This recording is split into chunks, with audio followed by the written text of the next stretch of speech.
But first, the big news out of Washington today, which was, of course, the highly anticipated congressional hearings over the BP oil spill.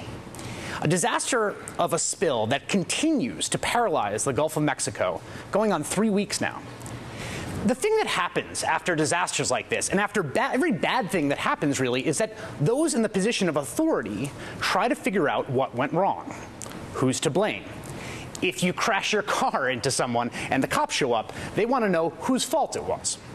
In this case, if you spill the biggest amount of oil into the ocean over 20 years, the question on the table for Congress is, whose fault was it? Who's to blame? Today, we were supposed to get answers to those questions. But if you've been paying attention for the last 10 years, heck, if you've been paying attention for the last 100 years, you know it's never quite that easy. What we got today was not so much answers, but rather the buck stops over there blame gaming.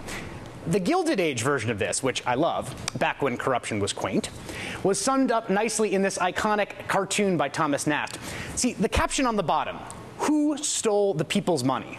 And then it's this big circle of people pointing to the guy next to him. Nobody willing to take responsibility. 100 years later, this blame the other guy strategy is known on the internet as the Shaggy defense. It's named after a classic song called It Wasn't Me, a woeful tale of a man caught in flagrante having an affair, and his subsequent advice about how to get out of it. You saw the marks on my shoulder. Wasn't me. Heard the words that I told her. Wasn't me. Heard the screams getting louder. Wasn't me. She stayed until it was over. Yes, it wasn't me, a timeless chronicle of moral culpability and the perils of excuse-making. Over the last 10 years, this miserable decade of failure after failure, every time there's supposed to be a reckoning. The Shaggy defense is what we get from people in charge. It wasn't me. Nobody is ever to blame for anything anymore. Every time institutional failure happens, it wasn't me. On the Iraq War, for example, George Bush made an art form out of pulling out the Shaggy defense. The intelligence failure in Iraq. A lot of people put their reputations on the line. Said, the weapons of mass destruction is a reason to remove Saddam Hussein. It wasn't just people in my administration. I think it was just bad analysis, and it wasn't just our CIA. It was intelligence services all over the world that believed the same thing. It wasn't me.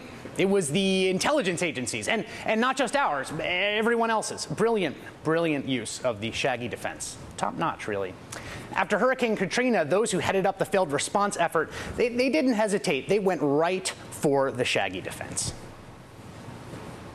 Mr. Chairman, it's my belief that FEMA did a good job in the Gulf states. I very strongly, personally regret that I was unable to persuade Governor Blanco and Mayor Nagin to sit down, get over their differences, and work together. What was mobilized? I mean, were National Guard troops in position? Were helicopters standing by? Were buses ready to take people away? No, none of that. None of that? None of that. Why is that? Yeah, I don't know. That's a question for somebody else. Yeah, that's a question for somebody else. Don't look at me. Don't look at me. More recently, in the wake of this big financial crisis, Wall Street executives at firms like Goldman Sachs have sort of perfected the Shaggy defense. We did not cause the financial crisis. I do not think that we did anything wrong.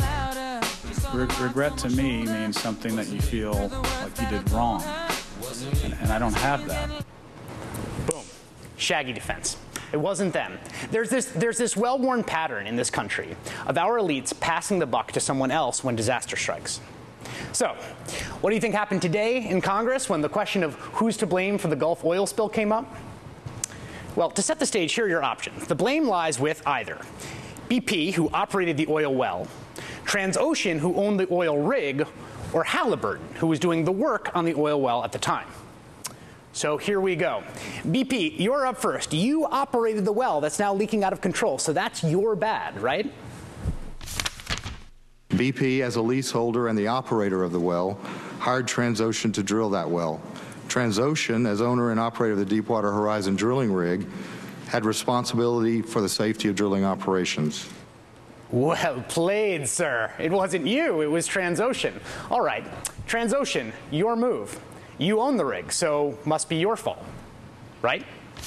Liability and culpability and ultimate responsibility for the events that resulted in the incident are one thing. As the lease operator and the well owner, that falls on BP. Touché. Transocean puts it right back on BP. The Shaggy defense in all of its glory, mutually assured Shaggy defense. Anything else you want to add to that, Transocean?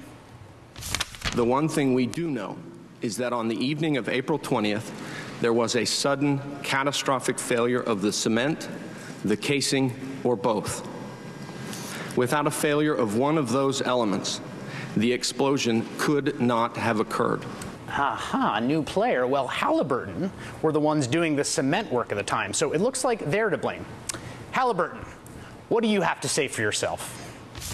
I need to emphasize that Halliburton, as a service provider to the well owner, is contractually bound to comply with the well owner's instructions on all matters relating to the performance of all work-related activities. Hear that? The well owner, which would get us right back to BP. Shoot, I was kind of guessing it would in the end be Halliburton to blame. I mean, isn't that the default reaction in most terrible situations since about 2003? Instead, it was BP, Transocean, and Halliburton all shifting the blame, all giving their own version of the Shaggy defense. And given this country's recent history, that wasn't necessarily surprising. That's what people in charge do in post-disaster situations like this. But it doesn't really help us get any closer to understanding what went wrong here. And if everyone is to blame, then no one is to blame.